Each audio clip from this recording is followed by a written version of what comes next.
Niambie kaka. Kama kaa. Unafikiria mitaa hii? Mimi hapa kuna jambo nimekuja kufanya hapa.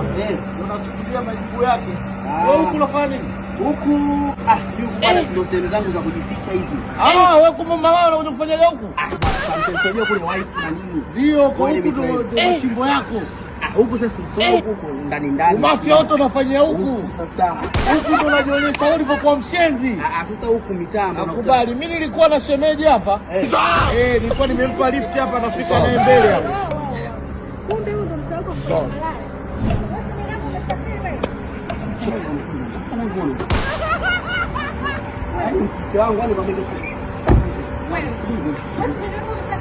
Yaani nimesema nimesafiri lakini nilikuwa nimefika leo nikasema huyo wewe kwa nini unibangi? Yaani kuna issue moja yaani ndio nimefika leo kutoka sasa. Shem. Kama ukimaliza utanishtua hapa na kunywa moja moto moja baridi. Nanga njoo basi tusovu basi.